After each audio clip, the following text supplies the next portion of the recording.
Labas rytas. Sveikiname šiandieną su Lina. Tokia labai aistringa autobusų vairuotoja ir TikToko turinio kūrėja. Labas, Lina. Labas rytas. Ir kaip Lina sako, tu kuri turinį apie tai, kaip nereikia gyventi. Aš esu toks žmogus, kuris neturėtų būti šiame pasaulyje. Taip kaip nereikia gyventi, esu aš. O kas tai yra, kaip tai nereikia gyventi? Tai yra būtent viską, žmogus sau leidžia daryti viską, ką jisai pats nori, ko nepriimta mūsų galbūt, tarkim, žmonijoje, kad leisti savo viską daryti, kad leisti kalbėti viską, ką tu nori, jausti, ką nori. Kas nepatinka, iš ten išeiti. Pas musgi priimta taip, kad reikia kentėti, reikia būtinai būti gerai, reikia turėti vyrą, vaikų, aš nieko neturiu ir aš esu laiminga, taip, bet būtent taip ir yra, kad taip nereikia gyventi, nes tokie žmonės yra pavojus visuomeniai. O kada tu pasiekiai tą tokį lygį, kad pati, nes turbūt seniau nebuvai tokia? Net aš turbūt visą laiką po truputėlį einu į šitą lygį, nes nėra taip, kad tu gimėjai ir iš karto jau žinai, kaip nori atrodyti ir kokia tu būsi ir kaip jausies. Aš iš viso labai buvau kompleksuota, labai buvau tokia sužalota, sakyčiau, jaunystėje ir man dar iki šios dienos reikia dirbti su savim, kad pasiekti tą lygį, kad aš tikrai jausčiausi laisvai. O tu esi personažas ar iš realaus gyvenimo? Aš esu reali, aš esu aš.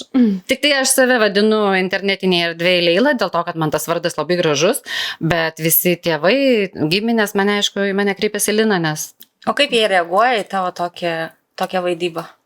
Aš manau, kad jie jau nuo vaikystės matė, kad aš esu truputėlį tokia labiau linkusi į aktorystę. Visą laiką mėgdavau visokius tai spektaklius, tai eilėraščiais kalbėti, tai vėl kažką kurti, tai jie turbūt nekreipia dėmesio. Bent jau man tai nieko nesako. O kaip kilo mintis pradėti filmuoti? Tu pradėjai filmuoti savo darbą?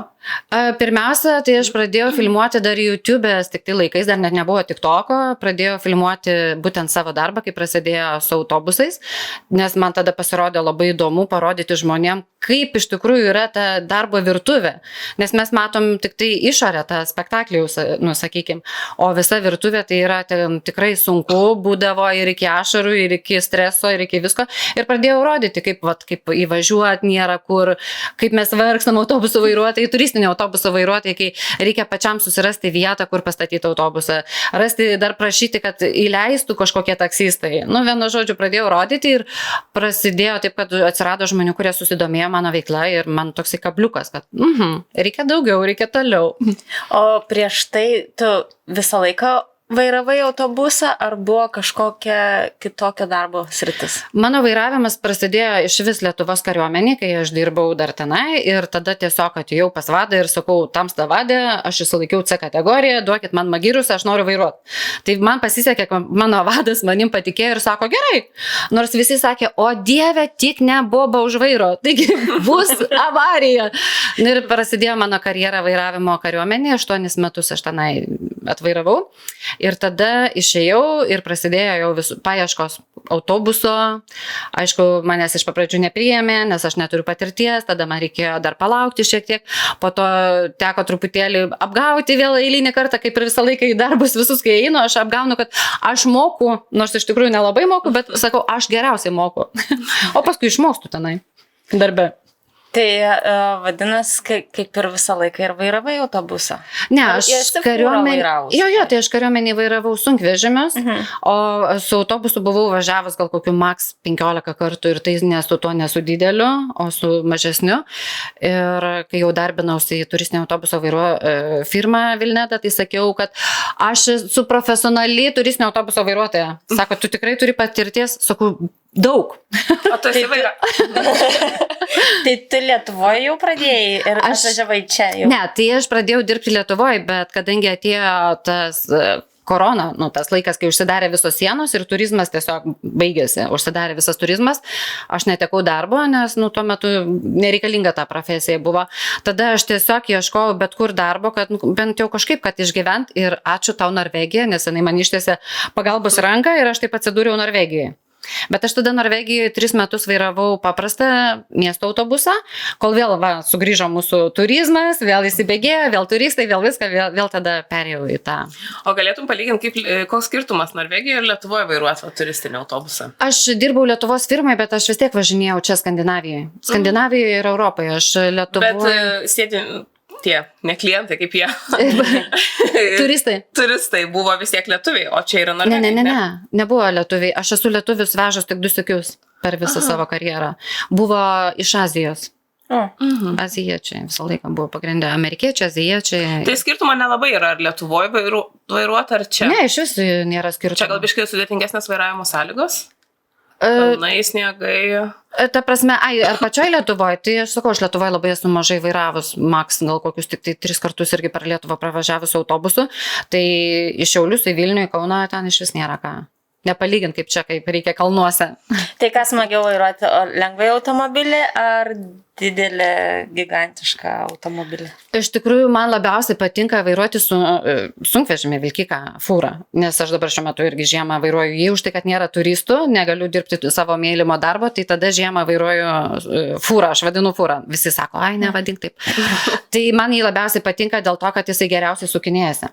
Autobusas nesisuka taip gerai, kaip tu negali padaryti tos kapeikos ir apsisukti aplink savo ašį taip gerai, kaip gali su fūra.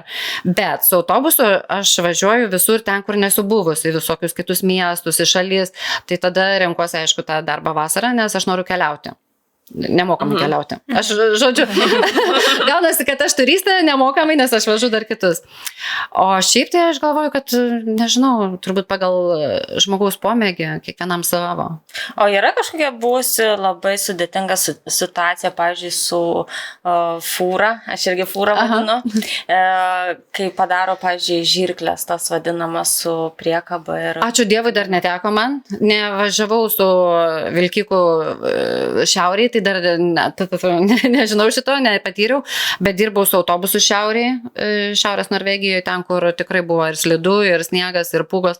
Tai yra tokių situacijų buvę, kad mus stabdė visus, liepė dėtis grandinės ir tada tik leido važiuoti. Ir aš važiuodama su tą grandinę, matau, kad aš slystu. Nuo kalno slystu į fjordą. Ir niekas neveikia. Stabdžiai neveikia, autobusas mes neklauso, visiškai. Tada aš turbūt pragyvenau visą savo gyvenimą, tą, ką buvau išgyvenus. Padėkojau Dievui, kad ačiū tau, kad aš tokį fainą turėjau gyvenimą ir ačiū Dievui, kad ant pačio galo ten buvo žvyro ir tas autobusas mano sustojo. Bet jau grinai prie pat fjordo. Bet jau išlipau, tai visa šlapė drebančiom rankom, prakaitas bėga per visur ir galvoju, o Dieve, ką aš čia darau toj šiauriai. Ir su visais žmonėmis. Ne, ačiū Dievui, tada buvau viena. Bet yra tekę ir su žmonėm patirti tokių situacijų, kaip šoninis labai stiprus vėjas šiauriai. Tu važiuoji ir tą pačią sekundę atsiduri kitoj juostoj, arba netgi braukiesi bortelį, nes tave vėjas tiesiog išpučia iš tavo juostos, arba prasideda staigus lietus. Šiauriai pilna sniego ant kelio, ten niekas to sniego netirpina, prasideda staigus lietus, pasidaro sluoksnis tokio nepravažiuojamo vandeningos buzos ir tavo autobusas visiškai neklauso. Tu gali sukti vairą, į kurią nori pusę, jisai čiuožia kaip jam gerai. Tai dabar suprantu, dėl ko pradėjai vaizdelius tokias daryti. Iš tikrųjų, pavyzdžiui, tarkim, yra ką pajausti, yra ką patirti ir gal net ne kiekvienam tai žmogui gal išlaikyti tokį stresą, nes aš irgi būdavo kartais grįžtu ir sakau, viskas, rytoj važiuoju namo. Bet ateina rytojus ir vėl dirbi. Bet nelaimingos tikimų neturėjai. Ne. Tada atskaitai. Nenoriu garsiai. Ačiū Dievui, ne. O kokių turbūt būna labai daug istorijų su žmonėm, kurie važiuoja autobusais, tais turistiniais. Dažniausiai važiuoja Norvegai ar... Ne. Aš sakau, vežiojau pagrindę visokius azijiečius, tai Norvegų irgi mažai esu turėjus, tai mes, aš nežinau, ar galima šitą garsiai sakyti, bet mes labiausiai bijom turistų iš Indijos, už tai, kad jie yra patys šiukšlingiausi žmonės. Pas juos yra tokia kažkokia tradicija, kad viską, ką valgai, meti ant žemės, tai dėl to mes būdavo, jeigu jau vežam indus, tai jau mes žinom, kad vis šakės. Po valandos bus ne autobusas, o vištydė. Tai šitų labiausiai vengdavom, po to bijodavom gal šiek tiek Europos, kurie labai garsiai riekauja, italai, ispanai, bet aš kiek juos vežiau, tai jie, žinoma, jie ten dainuoja, riekauja, bet kažkaip manęs tai netrikdo. Kitiem vairuotojams sakydavo, ne, tik ne italai ir žegnojusi. Tai pasakyk, kurie labiausiai vartoja alkoholį? Nežinau kodėl, bet mano patirtis tai tik tai lietuviai, kaip gaila. Nes gal dėl to, kad jiem buvo leistina tenai tuo metu, kai aš juos vežiau, ūkininkų visą sąjungą, atsiprašau, ūkininkai, su dviaukščiu autobusu vežiau į Baltarusiją pas ūkininkus ir jiem buvo netgi juos vaišino tuo alkoholiu, tai va ten buvo taip, kad vairuoju ir man teka kažkas iš viršaus bėga. Aš galvoju, dar tai pakeliu galvą, sakau, kaip čia gali būti vanduo, kai yra dviaukštis autobusas, o pasirodo ten tiek alkoholio, kad jau jie pila jį ant žemės ir tas alkoholis jau bėga pro grindis jau ant manęs teka. Aš jau galvoju, pasakysiu, ką kitą. Ne, ačiū Dievui neapsisisiojo, bet esmė, kad jau alkoholis tekėjo per grindis. Tai va, atsiprašau lietuviai, bet mano tokia patirtis asmeninė. Na, šiaip su kuo smagiausia, esmė, kad tos įvykių, kur buvo tikrai labai smagu. Patys smagiausi turistai tai yra visi Pietų Korėja, Kinija, kurie pamato baltą žmogų, nes jie, tarkim, jie irgi man balti, bet jie savęs skaito nelabai baltais ir rėkia, balta moteris, white woman. Ir paskui paklausė mano vardą, sakau, Lina, tai jie, Rina foto, nes pas jos lai raidesnė, jie yra pas kiniečius, tai Rina foto. Ir visi bėga, įsirikiuoja tokią ilgą eilę, kokių 20 žmonių ir kiekvienas, Rina foto. O tu dar ir Norvegijai vežioji ne studentai, moksleiviai, ne? Rašus. Taip, vežioju 12-okus, Rusija šiaip save vadina. Papasakok trumpai, kas tai yra tie Rus. Rus tai yra Norvegijos 12-okai, kurie paskutinį mėnesį leidžia savo atsikvėpti, pagyventi, nes jie žino, kad jau pereinamasis laikotarpis iš mokinio, iš paprasto vaiko į suaugusių pasaulį ir jiem leidžiama tą mėnesį daryti viską, ką jie nori. Bet jie turi dar vis studijuoti. Bet jie dar tuo metu laiko egzaminus, eina į mokyklą, dar dauguma dirba dėl to, kad tas laikotarpis jiems labai brangiai kainuoja ir jie turi patys dar pinigėlių užsidirbti, kad galėtų leisti savo taip praleisti smagiai tą laiką. Ir jie tenai tada prisigalvoja visokiausių dar užduočių. Per tą mėnesį jie turi būtinai įvykdyti 100 ten visokių skirtingų užduočių, kad tikrai įrodyti, kad tu jau suaugęs esi žmogus, kad tu jau pereini į tą suaugusių laikotarpį, kad tu tikrai moki ir kamolį į vartus įspirti, ir blynus iškepti, ir visą naktį nemiegoti, ir kitą prižiūrėti, ir užcarstyti žaizdą. Daug labai skirtingų užduočių. O ko, pavyzdžiui, jie negali? Yra kažkokia sutartis, ko negali jie? Ko jie negali vakare nepasirodyti autobuse išnuomotam. Jeigu jie visi išsinuomavo tą autobusą, tarkim, mano 15 merginų, tai tos, kurios neateina, jau jos sako, oi, jau tos tai silpnos, jau jos tai ne, jau nepasiruošusios suaugusio pasaulio. O jau, ta prasme, jau laukia? Ne, tai aš, pavyzdžiui, tarkim, kai buvau vairuotoja, aš atvažiuoju į sutartą vietą, į kažkokią aikštelę ir jos turi tenai visos sueiti. Ir ateina ne 15, o tarkim, tik tai 11. Tai tos jau 11 iš karto, oi, ne, jau šitos, tai ne, jos jau nepraėjo atranką, jos, reiškia, silpnos, nes negali 3 naktį iš eilės jau šokt, važiuoti. Bet čia yra nebūtinybė visiems 12-okam, čia gali jaunimas turbūt pasirinkti. Ne, visiškai nebūtinybė ir ten netgi tie, kas važiuoja su autobusu, tai kas man buvo labai keista pačiai išgirsti, kad yra netgi aukščiausia vadinasi kasta, nes tu esi turtingiausias ir tu esi labiausiai visų gerbiamas ir tave visi jau žiūri kaip į kažkokį išskirtinį žmogų. Ir jie nekenčia visų kitų, kurie yra žemiau, kurie važiuoja su mašinom arba kurie iš viso tik tai vaikšto pėstute. Tai tie, kas jo nuomojasi autobusą, tai jie yra dievai. Ir jie truputėlį šiek tiek niekina tos kitus ir man tai buvo nuostabu, kažkaip galvoju Norvegijoje. Vyksta tokie dalykai. Mes vis tokie lygus, visi tokie draugiški. Taip, čia viskas, taigi vis tokia lygybė ir pasirodo nėra tos lygybės. Ir dėl to tie, kas jau turi, tėvai jau turtingi ir gali išnuomoti autobusą, tai jie jau labai jaučiasi. O kiek autobusas, pavyzdžiui, kainuoja? Aš nežinau tiksliai kainos, bet labai daug. Aš galiu pasakyti, kad tikrai labai daug. Tai yra mokama už 1 dieną ar už visą 100 dienų? Ne, važiuoja mėnesį. Tai net nebūna lygiai 30 dienų. Pavyzdžiui, aš buvau pasamdyta mėnesiui, bet aš vairavau maks 20 dienų. Nes būna ten tos dienos, kai jau svarbus egzaminai, tada jie naktį nevažiuoja net. Ir ar ten 22 dienas, dabar tiksliai neatsimenu, bet už tas 22 dienas tiek vairuotojų, tiek autobusų tikrai, žinokit, sumoka ten milžiniškos pinigus, milžiniškos. Dar jie patys kūrą pila. O kaip viskas vyksta, tave išsinuomoja mėnesiui ir tik vakarams, tik naktim? Aha, nuo 10 vakaro iki 7 ryto. Ir kur sako važiuoti? Tai dažniausiai būna taškai, nes iš daug kur išveja policija, tai jie jau susirinka tokius taškus, jau kur ten leidžia atvažiuoti. Tai aš vairavau mergaitės iš Mysan, tai mes važiuodavom visą laiką į Oslo ir būdavo tam skirtos tam tikros degalinės, iš kurių neišvaro. Mes tada visi ten suvažiuojam, jie valgo, šoka, kažką veikia, tada vėl sėdam visi autobusus, vėl važiuojam į kitą vietą ir tai būdavo per naktį kokie 7-8 taškai. Tai net kiti miestai. Jo, kiti miestai ir netgi važiuodavom į vieną tašką, ten kažkoks žvyro karjeras, suvažiuodavo labai daug autobusų, apie 40 visi ratus sustojam ir tada jau ten vidury visas tas jau vyksta balius. Jūs vairuotojai tiesiog stoviš? Ne, aš eidavau kartu šokti. Aš eidavau kartu su savo mergaitam šokti. Kiti autobusai kviesdavo, matydavo, kad aš šefior, vairuotojas, tai būdavo, o šefior, kamin. Aš eidavau šokti. O tai alkoholis turbūt liejasi laisvai? Taip. O taip. Labai. Bet tik tai, matėm, nuo 10 iki 7. Bet ten vėlgi, aš manau, kad kiekvieno žmogaus pasirinkimas, jeigu tu nenori, tu neprivalai gerti, nes tikrai aš nemanau, kad ten visi būdavo tikrai girti.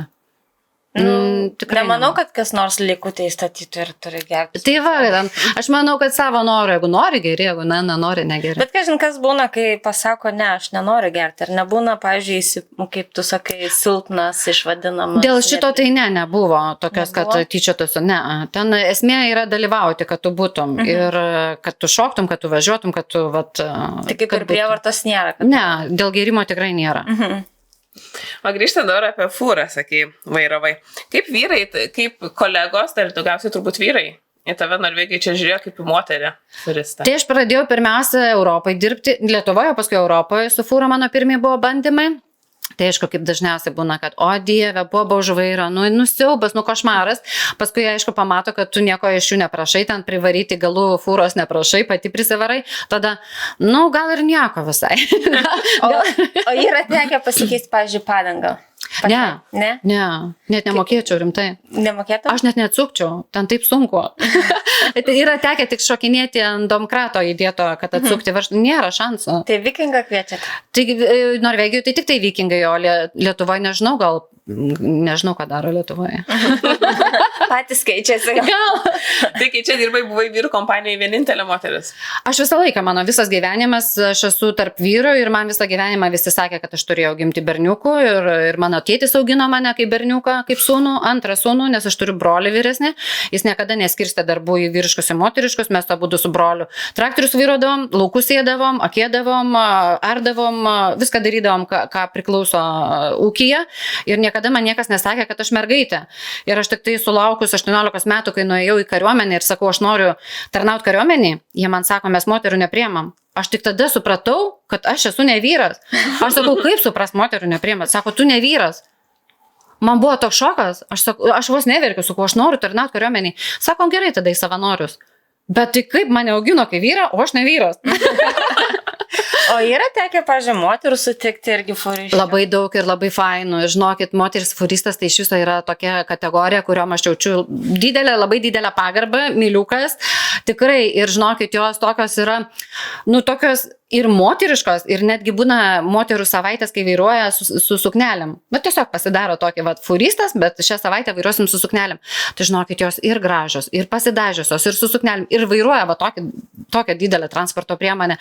Tai žinokit, visos fūristės aš jūs myliu, rimtai, ir autobusistės myliu. Bet vis tiek tie stereotipai yra, aš, pavyzdžiui, kiek žiūrėjau tavo turinio, tu pabrėži dažnai tokį. Labai yra, vis tiek yra, bet čia normalu, man atrodo, kad mes iš to niekada neišauksim. Nes tai yra jau sudėta mūsų smegenyse nuo senų senovės, kad moteris tai yra, kuri gimdo vaikus, kuri stovi prie puodų, o ne fūrą vairuoja, ar autobusą, ar ten kasą griovius su ekskavatorium. Bet tavęs tie komentarai nelabai veikia. Ne, tai ką jie mane veiks, tai aš tai sakau, aš esu žmogus tas, kuris parodo žmonėm, kaip nereikia gyventi. Aš leidžiu savo būti normaliu bahuriuku. O tu buvai patekusi į ne vėl tie patys, kaip ten tas vadinamas, vėl tie patys buvo. Ne. Pastonkaus toj laidoj. Tas dėdukas eina. Kur ta prasme, kur Stonkus, kur, nu, ta prasme, rodo kažkokius vaizdelius ir sako, jo, jisai vaizdelius rodė ir būtent tavo iškarpą, kur tu buvai ten, nežinau, kažkokioje vietoje personažai ir ten sako, o Norvegijai ten lietuvė vaidina ir taip toliau. Aš tiesiog šokau, nes aš buvau tada geros nuotaikos, kaip retai būna, bet buvau geros nuotaikos. Prie jūros buvau ir tiesiog juodaodžiai žmonės pramokė rusiškai, sukūrė tokią dainą, kad šiandien penktadienis. Bet jie dainuoja tą dainą su akcentu ir jie džiaugiasi, kad jie numoka rusiškai. Ir aš tą dainą pasileidau ir aš dainuodama šokau. Ir Stonkui labai nepatiko, kad aš taigi rusiškai dainuoju. Taigi čia įžeidimas didžiausias. Tai jisai man įteikė ir gvazdikų raudonų ir pasiūlė man kelalapį kažkur ten į Vladivostoką ar kažkur labai toli. Bet aš taip ir nesulaukiu to kelalapį Stonkaus. Bet aš jam kai atsakas sukūriau tokį repo gabaliuką ir padainavau. Tikiuosi, Stonkų išgirdai. O galėtum padainuoti? Ne, nes pas mane viskas buvo eksprompt ir aš tiesiog tam jam padėliojau žodžius, kad Stonkus, nu, tu biškai nelabai koksai fainas esi žmogus. Gavo atsakat, gal. Bet nemanau, kad išgirdo. Per mažai aš. Kas nori, tas išgirsta. Pelytė. Bet nepasako, kad išgirsta. Arba taip. Bet susilauki dėmesio nemažai. Kaip šiaip tave... Kaip tu reaguoji į tuos komentarus, tuos tokius... Negatyvius? Nu, tokius besityčiančius, sakyčiau. Aš taigi žinau, kad jie rašo ne apie mane, nes aš tai žinau, kokia aš esu. Aš save myliu, save priimu, aš savo faina, aš savo patinku ir jie, jeigu ten rašo, ten tu baisi ir ža, bet tai galvoju, bet tai reiškia tavo tiesiog akis sugedusios, tu nesupranti skonio, nu, ne visi žmonėsgi gali pajausti skonio, ne? Nu, jis tiesiog nežino, kas gražu. Arba ten rašo, tu nenormali, nu, bet tai parodyk nors vieną normalų žmogų. Mes visi kažkokį turim, kažką tokio, kažką vis tiek galima rasti, ką galėčiau pasakyti, ir tu nenormalus, ir tu nenormalus, ir tu. Ir nu, manęs neskaudina, nes aš žinau, kad jie dažniausiai tos negatyvius komentarus rašo už tai, kad jiem skauda širdelę. Ir jie nori gauti arba dėmesio, arba nutemti mane iki savo lygio, kad aš būčiau su jais kartu, bet, nu, ne, nu, tai gydykit save.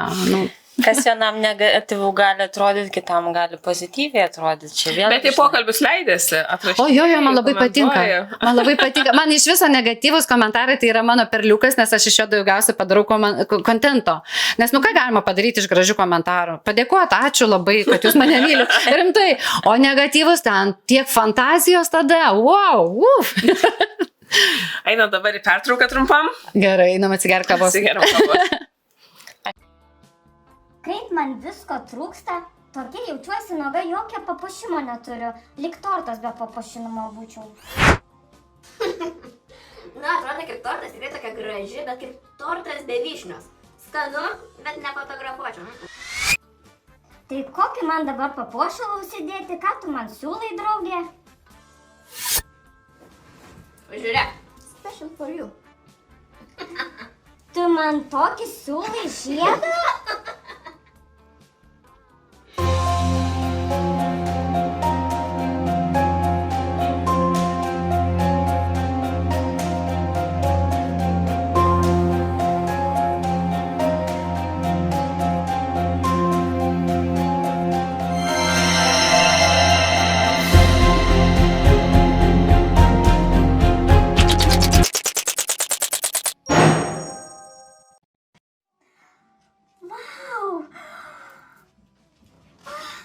Wow, kaip gražu!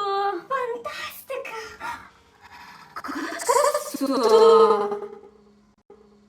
Angel Dreamer, kai grožis gimsta rankose.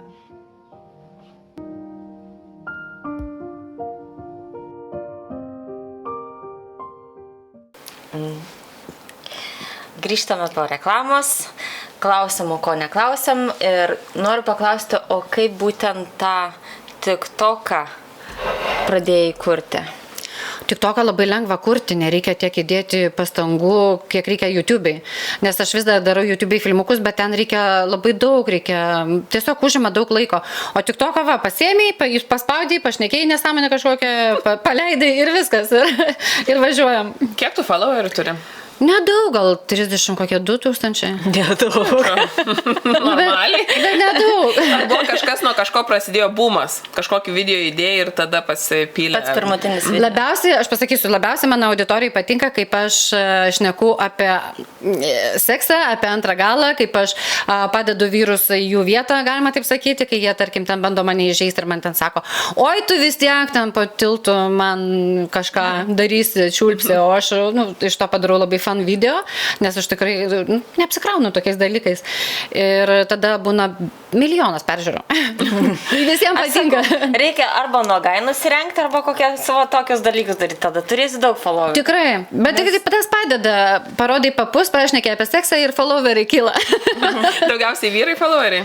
Pas mane taip, didžiausia. O kaip moteris reaguoja į tavo tokius video? Labai, kaip ir priklauso, vienos labai palaiko ir sako, kokia tu šaunuolė, kokia tu drąsi, tu mane įkvėpi, sako, aš tave pasižiūriu, man nuotaika pagerėjo, o kitos aišku rašo, tu kalė, tu prostitutė, bet su kuo tu negali manęs vadinti prostitutė, nes aš už pinigus už tai neimu. Jeigu ir duodu vyrams sekso, tai čia gaunasi kaip humanitarinė pagalba. Taip, aš darau gerą darbą, kaip motina Teresė. Pavyzdžiui, gelbėjo žmonės, taip aš gelbėjau, tik jinai duodavo maisto, aš duodu gal sekso. Bet kaip gaila, kad niekas neima. Nes per sena baisi, niekas neima, kaip gaila. O dabar tada, o kaip tavo vyras reaguoja į tavo tokias? Aišku, jam labai nepatinka. Tai turi vyrą? Turiu sugyventinį, su kurio kartu jau 4 metai gyvenam. Jaunas, gražus vaikinas. Jaunesnis už tai? 10 metų jaunesnis. Ne tik vyrai ima jaunas merginas, bet ir moteris ima jaunus vyrukus. Tai aš labai norėjau jauno, nes galvoju, dabar tai jau eisim kalnais, miškais, jau mes čia, žodžiu, pavarysim. Bet, ir kas, kad jaunas, bet jisai savaitgalius renkasi leisti prie televizoriaus, tai aš vis tiek einu viena. Nes aš labai mėgstu ir su motociklu važinėti ir aktyviai leisti laisvalaikį. Tai dar paklausiu. Kokias turi teisės, kokias kategorijas turi? Lengvai automobilį. A, motociklas, tada B lengvasis, C, D, E ir traktorius ir skuteris. O neturi? A, B, C, D, visos. Visos gauna. Jo, tik kad yra vienas toksai įdomus dalykas, kad norvegai neturi B1 kategorijos, nes Lietuvoje yra B1, ta mažutė mašinytė, mažesnė už paprastą, o norvegai neturi. Tai pavyzdžiui, pas mano teisėse, kai yra ten visos A, A1, ten B, B1, C, ten viskas taip, neturiu tik vienos tos B1. O taip tai visas, ABCD. Einam jau nuo tų mašinų. Na, tai vyras į tavo tuos. Tai taip jisai vargšas kenčia. Gal jūs taip ir susipažinot, nebuvai dar pradėjus? Ne, jisai jau žinojo, kai mes susipažinome, jau žinojo, kad aš visą laiką vaidinuosi internetinėje erdvėje, bet jisai tikėjosi, kad kai mes susipažinsim, jisai užpildys man tą trūkstamą meilės. O kaip miela, dažnai taip būna. Taip, ta meilės troškimą, jisai man duos viską, ko man trūksta ir aš nustosiu, bet man gyvenime neužteks tos meilės ir to dėmesio. Aš tiesiog man vis dėmesio auka. Rimtai. Ir kai man, pavyzdžiui, sako, tau dėmesio trūkumas, tai aš visą laiką dedu žalią varnelę, man taip ir yra. Bet pripažįsti, kad yra toksai. Bet tai, kad nėra čia kas slėpti. Nes man... Kiti slepia, oi, ne. O Jėzus, man tai aš net tai darželėje viena deklamuodavau visų eilėraščius, kad tik tai visi plotų man. Tai nepavydus tavo? Pavydus, aišku, kad pavydė ir tikrina telefonus ir žiūri ir kartais... Bet tai ten ir randa, kai tikrina. Komentarų visokiausių. Ne, tai jisai komentarus nekreipia, jisai svarbiausia žiūri, kad nerastų kokio pasiūlymo, kad kitas vyras mane kviečia į pasimatymą jo. O vyras kada nors yra keliavęs su tavim, su autobusu, su... Ne, fūra? Ne karto. Netgi dabar skrisiu į Kostariką su motociklais važinėtis, aš jam irgi siūliau, sakau, tai varom, kartu bent jau ant galo pasėdėsi. Ne, griežtai. Jam televizoriaus užtenka. Darbas, televizorius, darbas. Yra tokie žmonių. Jisai ramus. Bet gal ir turi tai būti balansas. Bet dėl to mes ir gyvenam kartu, nes jeigu mes būtume abudu vienodi, tai būtų tragedija. O kodėl gal kaip tik būtų labai smagu? Ne, aš numirčiau iš pavydo, jeigu mano vyras būtų toks kaip aš, kuris gautų daug dėmesio iš moterų, kuris save rodytų pusnogį, aš nudėčiau jį. Girdėjai? O susituokus buvai? Ne. Niekada gyvenime. Niekada nesvajojau apie baltą suknelę. Ta prasme, aš neslėpsiu, aš turiu 4 sužadėtuvių žiedus Lietuvoje namuose, kurie man jau buvo užmauti netgi ant piršto, čia nepasigirimas 4, bet vyrai norėjo mane vesti, bet džiaukitės vyrai, kad aš jums pasakiau ne, nes aš išgelbėjau jūsų gyvenimus. Tai visus, kuriuos aš palikau, jie visi dabar sėkmingai vedė, visi turi vaikų, visi gyvena normalų šeiminį gyvenimą, ką jie būtum su manim turėję? Amžiną košmarą. Tokį kaip sergant bipolarkę, tai kalna, tai nuo kalno, tai kalna, tai nuo kalno, nes man tai gerai, tai blogai, tai gerai, tai blogai. Ir jie būtų dabar tiesiog išprotėję, taip kad padėkokit man, vyrai. O kaip buvai kariuomeniai? Armijai? Kariuomenė, Lietuvos kariuomenė. Lietuvos kariuomenė. Kiek laiko ten ištarnavai? 8 metai savanoriuose ir 8 metai jau reguliarioj tikrai kariuomenė. Rukloje aš dirbau. Rukloje pradžiai Giedraičio artilerijos batalione, po to perėjau į mokomąjį pulką. Sako, kad Rukloje labai sunku. Ar taip ir buvo sunku? Bet tai čia, žinokit, tas labai sunku, tai viskas priklauso nuo galbūt, kur tu pateksi, į kokias pareigas. Jeigu tu dirbsi Algirdė, ten, kur reikės lakstyti po mišką pėsčiomis ir dar nešiotis kulkosvaidį ant peties, tai žinoma, kad sunku, jau ten reikia tikrai jau turėti ir jėgų, ir ištvermės, bet jeigu tokia kaip man, aš visą laiką vairuotoja buvau, dėl to patiko vairuoti, man tik tai vairuoti, daugiau nieko, nebuvo sunku. O kaip buvo, kokios sąlygos moteriai? Daug buvo moterų? Tuo metu, kai priėmė Lietuvoje įstatymą, kad moteris gali taip pat tarnauti kaip vyrai, kad gali būti paprasti kariai, žodžiu, eiliniai, užimti visas pareigas, tai labai daug moterų priėjo. Dabar, kiek žinau, kad iš vis dar daugiau yra. Tai mums pradžioj dar bandė mus ten kažkaip pastatyti į vietą, kad sakyti, jūs turit būti geresnės negu vyrai, jūs turit įrodyti, kad ten pačios kažkas sugebat, dar kažkaip truputėlį bandė, bet paskui gerai, sako, yra tai yra. Leido būti. O pati kilusi iš kur esi Lietuvoje? Iš Jonavos rajono. Iš Jonavos. Iš kaimo. Ir kaip, dabar jau gal paklausiu, kaip atvykai į pačią Norvegiją? Tai atėjo korona, baigėsi mano turistinio autobuso vairuotojo darbas, tada tiesiog sėdėjau prie kompiuterio, žiūrėjau visus iš eilės skelbimus, kad susirasti kitą darbą ir už akių iškliuvo, kad ieškomi vairuotojai į Norvegiją vairuoti autobusus. Paskambinu, papasakojau apie save, papasakojau apie savo patirtį, jie sako, imam. Sakau, palaukit, aš dar nežinau, ar aš noriu. Sako, tu jau nori. Ir mane jie čia atsivežė. Tai kalbą mokėjai anglų? Tik anglų ir, gal pradmenys tokius kaip šiek tiek kažką truputėlį papasakoti apie save. Ten galėjau, kad aš iš Lietuvos, kad mano vardas Lina, bet tuo metu užteko. Sunku buvo išvažiuoti iš Lietuvos pačios? Ne, man niekada nebuvo sunku išvažiuoti iš Lietuvos, nes aš visą laiką galvodavau, kad aš neišvažiuoju visam laikui. Aš netgi išvažiuodama mamai pasakiau, kad grįšiu arba po metų, arba kai korona baigsis. Bet taip atsitiko, kad susipažinau su Saulium, su savo dabartiniu sugyventiniu ir jisai įsimylėjo Stavangerį. Jisai į Lietuvą grįžti nenori, o aš... Jisai lietuvis? Jo, lietuvis. Bet jam čia yra idealus oras, idealios sąlygos, jis turi puikų darbą, žvejybą, žodžiu, viskas, kas gali vyrui būti geriausia, yra čia. Ir dabar gaunasi, kad aš čia gyvenu, galima sakyti, dėl jo. Ta prasme, aš galėčiau jau kaip ir grįžti į Lietuvą, bet... Tai nesi tokia visiškai savanaudė. Ne, galėsi kitų padaryti. Truputėlį jo. Gali truputį pasistengti, ne? Aha. Kažkaip gaila, tokie gražus tarp pas mus santykiai. Jisai labai yra geras psichologas, ramus žmogus. Kažkaip dabar palikti vien dėl to, kad aš nenoriu čia, tarkim, toliau tęsti gyvenimo Norvegijoje, tai tikrai nesąmonė. O nenori? Ne, šiaip aš mielai tikrai gyvenčiau Lietuvoje, dėl to, kad vėl turizmas veikia, vėl firmos visos atsidariusios ir tenai yra mano šeima, tėvai, man labai brangus patys artimiausi broliai, sesės, jų vaikai, matyti kaip auga labai norisi, dalyvauti tame visame norisi, o čia gaunasi Norvegijoje, tai ką aš į Lietuvą nuvažiuoju kokius 3-4 kartus ir labai labai trūksta to man artimo ryšio. Tėvų. O iš šeimos, pavyzdžiui, kas nors atskrenda pas tave? Niekada niekas. Kvietei?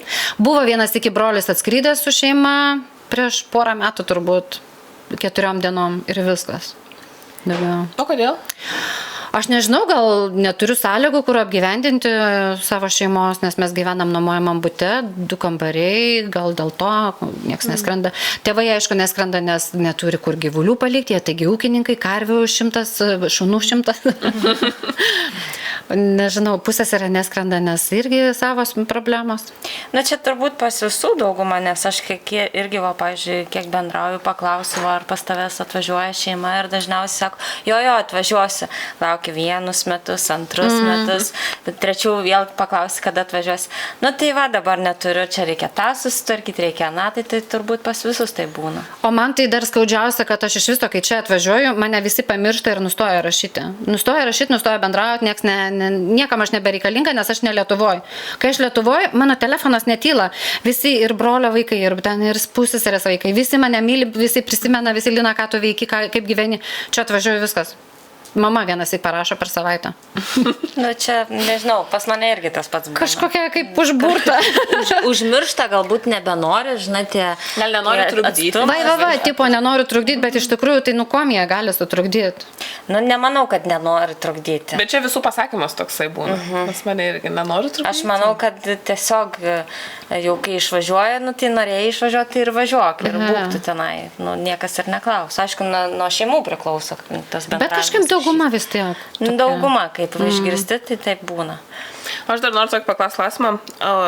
Toks tavo darbas, tarkim, leistų tau turėti vaikų ir turėti tokią stabilę šeimą?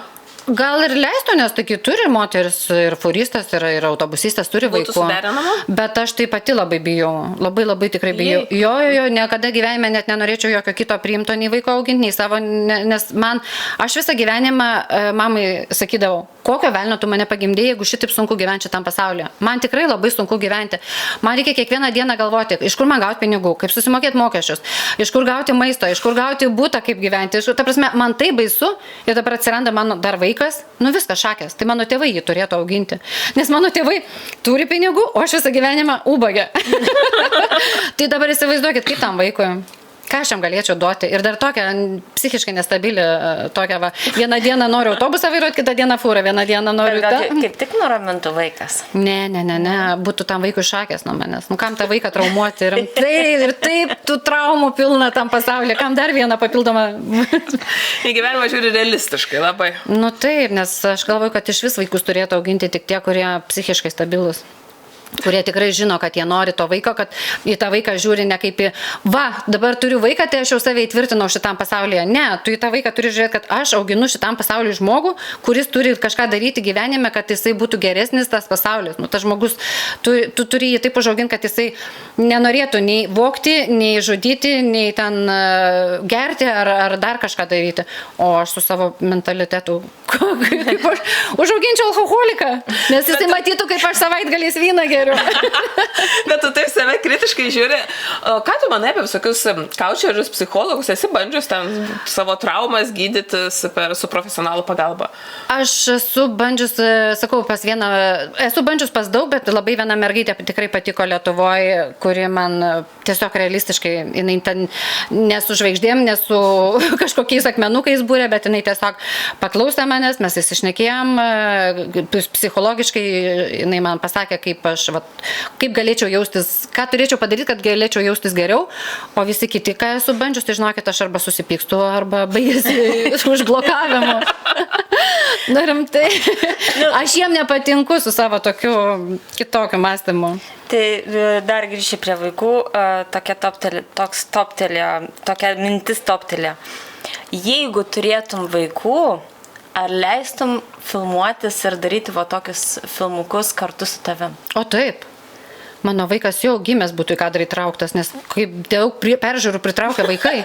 Nu, pas mane visur, čink, tas padeda. Tai pažiūrėkite, jeigu tik tai vaikus pradeda rodyti vaikus, augintinius, geriausias, pritraukiantis dėmesį dalykas. Pabandykit padaryti kokį podcastą su kalbančiu šuniu.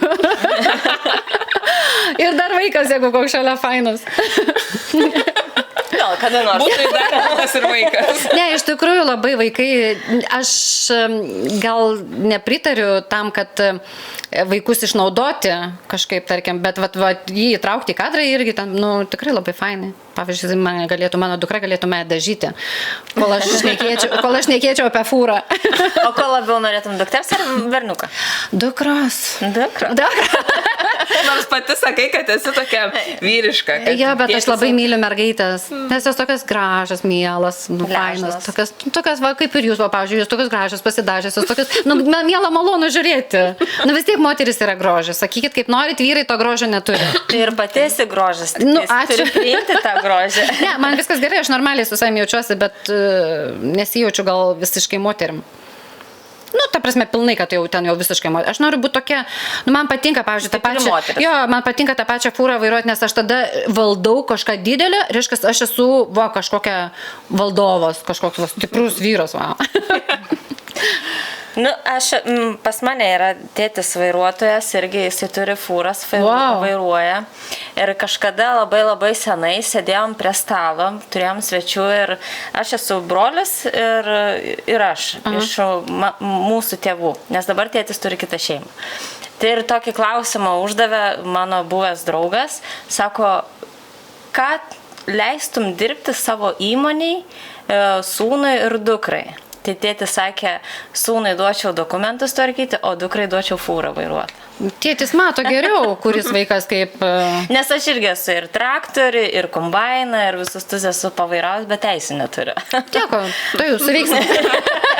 O esi bandžius tolimųjų reisų, kaip tolimųjų reisų vairuotojas važiuoti? Tai esu bandžius važiuoti į Europą. Ir mat, kaip sako, kad tolimųjų reisų vairuotojai kiekvienam stotelį turi tiesiog, pramogų stotelę. Ar su moterim irgi taip pat? Vienas dalykas, kad moterim labai lengva, nes mes galim gauti tų pramogų iš vis bet kur sustojusios, kur tik aplinkui yra furistų, nes jie vyrai. Jeigu, aišku, pas jos veikia tas aparatas, nebent negeria magnio, tai tada jau, nestovi. Bet jeigu, ta prasme, labai norisi tokių dalykų, tai galime čia bet kur gauti, moterim iš vis gal lengviau ties tuo klausimu. Bet aš kiek važiavau, tai mačiau tik vienoje vietoje prie Slovenijos sienos mergaičio, daugiau niekur nemačiau. Tos jau, kur ateina, jau pas tavį kabiną pasibeldžia ir sako, aš tave palinksminsiu, o aš atidarau langą ir sako, ačiū, nereikia, nes ką mes dvi popos veiksim kabinoje. Jos nustebo? Nusivylė, nes pinigai nuplaukė. O Norvegijoje esi sutikus grinai lietuvė, furistė, moterį, kuri vairuotų arba autobusą, pavyzdžiui, Stavangirė yra gal daugiau. Pavyzdžiui, tarkim, čia vietinių, kur važinėja po miestą, autobuso vairuotojų, netgi lietuvių Stavangirė yra tikrai daug. Tikrai. Ir Asta, ir Jėzus, net dabar jau vardai užkrito, bet tikrai daug, gal kokios 5 ar 6. Tai vairuojančių moterių, ypač čia Rogalandė, tai iš vis labai daug. Jūs kada nors, jeigu netingėsit, kai važiuojat gatvę, nepatingėkit, pasižiūrėkit į visas fūras pravažiuojančias arba traktorius, kas už vairo sėdi. Tai kas antra mergaitė, kas antra moteris. Ne, aš tave esu pastebėjęs. Ir lietuvių labai daug. Jo, bet aš nesutikau Skandinavijoje dar nei vienos moters, kuri vairuotų turistinį autobusą. Tai man kažkaip labai liūdna, nes aš dažniausiai būnu viena tarp vyrų. Lietuvoje, kiek žinau, jau yra. Tai kažkaip nežinau, gal dėl to, kad išvažiuoji iš namų ten savaitėj 2, gal dėl to jos nesirenka šitos profesijos. Va dabar paklausiu, mes mokyklėliai kažkada samdėm autobusą, ne? Ir buvo lietuvė, tai tu vairavai tą autobusą? Aš, kai vežiau su Boreliu vienas iki, kai vežiau į dešrelių keptę. Į Delsnuteną, kai važiavom. Man atrodo, jo. Nes galvoju, gal dar viena buvo. Ne, mano vaikas sako, aš išnekėjau su autobuso vairuotoju, ką tu sakau, šnekėjai, sakau, čia kažkaip ten. Sako, jo, lietuviškai ten šnekėjom. Mes dar tik tais tada buvom neseniai pradėjusius podcastus daryti. Supratau. Tai jo, tai tada aš vežiau. Ir mes, autobuso vairuotoją, reikia eiti pakalbėti. Ir jau kiek po metų. Tai palauk, taigi ir tu dar man siuntei gal nuotrauką, ar ne tu? Gal ne tu, kad mane kažkas nufotografavo, kad darėsi selfie. Jo, ir su manim. Aš prie vairo buvau. Tai aš mokyklėlės vadovai tave rekomendavau, kad pasikviestų. Tai labai ačiū. Tai aš važiavau su Norvegu, kuris vairavo autobusą. Tai mes visi su tėvais galvom, kad mes pražilsim, kol nuvažiuosim, nes jis taip agresyviai važinėjęs. Atrodo, kad su automobiliu susitrenks. Kaip keista, Tai irgi taip pat vairuoja? Ne, aš labai mėgstu atstumą laikytis ir galbūt net kartais per daug laikausi, bet aš mėgstu būti atsargiai dėl to, kad yra labai labai daug avarijų atsitikę būtent dėl tos priežasties, kai nesilaiko atstumo. Ir Lietuvoje, ir čia Norvegijoje, ir labai baisus avarijos, nes už tai, kad vairuotojas iš visas sėdi autobuse, iš karto jam pabaiga nėra kaip fūrai, kad ten dar tau kapotas. Ir tu, jeigu į kažką trenkiesi, tai tu iš karto mirtis gali būti. O yra tekę, pavyzdžiui, kad tave sustabdytų policija ir nubaustų už greitį, už... Ne, ačiū Dievui. Kaip bijau, nes aš žinau, kad čia taip brangiai kainuoja baudos, o Jėzus. O kokią transporto priemonę vairuoti yra nuobodžiausia? Nuobodžiausia?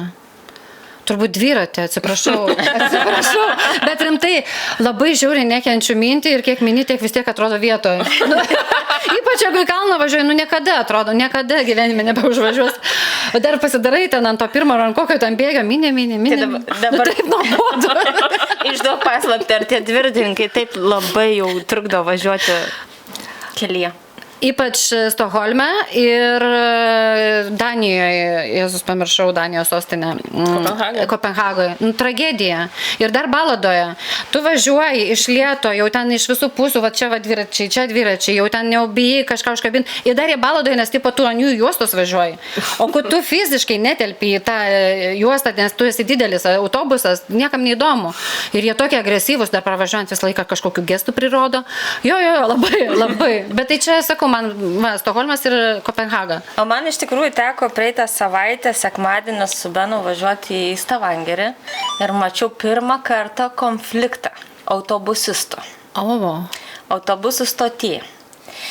Moteriškiai išvažinėja iš autobusų stoties tos pagrindinės, o autobusas įvažinėja vyrukas į autobusų stotį. Jinai norėjo suktis į tą pusę, o jis norėjo įvažiuoti. Tai jisai jau pradėjęs manevrą, o jinai manevrą taip pradėjus daryti. Ir tiek ant tiek susipyko, nežinau, 10-15 minučių jie ten stovėjo ir vienas rodo per langą, tu važiuok. Tai ant tų nervų turbūt tas kitas žmogus išlipo iš moters autobuso, nuėjo prie vairuotojo, kito to autobusisto paprašė, kad atsistumtų atbulinį, nes jinai nepasiduos ir neišvažiuoja. Tai moteris nenusileido, tai teko vyrui nusileisti ir važiuoti atbulinį, o jinai tai išvažiavo ir tada jisai važiavo. Jau ir fotografavo, ir filmavo viską. Aš manau, kad... Yra tekę taip. Ne, kažkaip pas mus visą laiką stengiuosi visose situacijose būti labai mandagi, jeigu ten kažkas lenda praleidžiu, jeigu pačiai reikia kažkaip būna va taip ir paprašau per langą, kad leisk man, aš netelpu. Kažkaip stengiuosi išvengti tų situacijų, nes gaila nervų tokiose situacijose be reikalo. Bet aš žinau, kad yra tokių konfliktiškų žmonių, kurie tikrai mėgsta pasibarti netgi lygioje vietoje. Tai gal jie tiesiog buvo vienas kitam tą dieną skirti, jiem reikėjo susitikti, kad būtų dėl ko papykti. Tai va, galiu pasakyti, kad daug vairuotojų ir moterų yra autobusiščių, kurios nepasiduoda. Bet kai vairavai miesto autobusą, nebuvo jokių konfliktų su keleiviais? Yra buvęs su viena mergina, kuri buvo gerokai padauginusi ir aš jau atvažiavau į paskutinę stotelę, kuri buvo kažkur Matloje, aš dabar tiksliai nepasakysiu, ir aš sakau, viskas mano čia paskutinė stotelė, baigėsi mano darbas, aš tuščia grįžtu į Furusą, ten, kur laikom autobusus, sakau, prašom išlip. Jinai pradėjo baladotis, rėkauti, daužyti langus, spardyti kėdės, šaukti, kad tipo, mane turi vežti į miesto centrą, į Stavangerio. Ir aš tada jau skambinau trafikam ir sakau, ką darykit kažką, nes aš nežinau, kaip elgtis, o jinai visa tokia pasiūtus, gal kažko privartojus daugiau negu alkoholis. Tai va tada teko laukti policijos. Su jie kartu autobusą? Jo, nes aš negalėjau važiuoti atgal ir nesiruošiau jos vežti į centrą. Ir ją tada tiesiog išsinešė iš to autobuso. Tai va dabar tas laukimas, tai tau tą laukimą apmokėjo? Jo, viršvalandžiai. Viršvalandžiai. Tada pildai kortelę, kad užtrukai, kad surašai, dėl ko, kokios priežastys ir apmoka. Čia man patinka Norvegijoje šitas, kad va, labai. Viskas apmokama, kiekviena minutė. O čia su lietuviais pačiais bendrauja Rogalande? Daug turi draugų? Ne, kas su manim nebendrauja. Nes aš esu per daug gal tiesmukiška, gal nežinau dėl ko, bet turiu truputėlį porą pažįstamų, kurios palaiko ryšį, bet taip tai sakau kažkaip, gal aš tiesiog nemoku bendrauti. Aš nesu generuota bendravimui. Tai neturi daug draugų? Ne, tikrai iš viso draugų, galima sakyti, neturiu. Turiu tik porą pažįstamų, kuriam galiu pasiūlyti vakare išeiti gal kažkur pasivaikščioti arba nuvažiuoti jūrą įsimaudyti. O tai gal maudaisi sekmadienį? Man kažkaip labai šalta. Aš labai norėčiau, bet man žiauriai šalta. Žinok, mes buvom pirtelės atidarime, tai kai pasipirtinė, tada tada iššokti vandenį. Bet kai tiesiai iš lovos, ne. Ir dar taip anksti ryte, man keltis labai sekmadienį liūdna. Taip, man lygiai taip pat. Tai, nežinau, pamiršau Remio dovanėlę. Kažkaip pamiršome pasiimti. Pati pirma. Turmutinis. Wow. Mes kiekvienam svečiui dovanojam dovanėlę. Mūsų nuolatinė rėmėja Angel Dreamer. Wow. Noriu pažiūrėti, ar tikrai čia yra šita dovanėlė. Nes mes... Kur čia tą? Taip, sugadinti visą tą dėžutę, sudraskyk, supurtik. Nieko tokio. Jo, čia yra tavo dėžutė. Ačiū labai. Vaditos Riautinės, Angel Dreamer, dovanėlė, kiekvienam svečiui padaro būtent pagal žmogų. Oh my god. Tai mes atitaikėm. Žvaigždės. Gali pasižiūrėti. Aš jau noriu pasižiūrėti. Pasižiūrėti. Čia taip paprastai atsidaro. Tai va, dabar gausi tu purtinį. Kažkur dingo tas šnirėlis, va, ne iš tos pusės. Ai, ne iš tos? Čia turėjo būti. Bijau sulaužyti labai. Tai turėsi raktų pakabuką, kad prisimintum, kad buvai lietuviai su norvegiška kava. O, Jėzus, dar ir karūna. Nu, tikrai princesė. Ir žvaigždė. Žvaigždė. Čia kaip tos dainininkės, kaip jinai yra. Žvaigždė. Likimo dovana. Ačiū labai, labai, labai ačiū tikrai. Matot, kokį grožį galima užsisakyti? Pasėdėta Riautinė Angel Dreamer. Niekada nesi sakiusis pasirasi? Ne, aš turbūt net nebuvau girdėjus. O, dabar buvai svečių, sužinojai. Labai daug naudingos informacijos, labai malonu buvo pabendrauti, labai fainai, nes patiko. Ačiū labai tau. Jum ačiū labai. Labai Smagu, tikrai. Kad atvykai, nepabijojai. Ačiū, kad pakvietėt. Ir norim padėkoti Burgrilai už tai, kad leidžia mums atvykti ir filmuoti tinklalaidę. Šioje gražioje vietoje. Skanioje ir skaniai kvepinčioje. Tad kviečiame visus atvykti, paragauti ir iki kito susitikimo. Ate!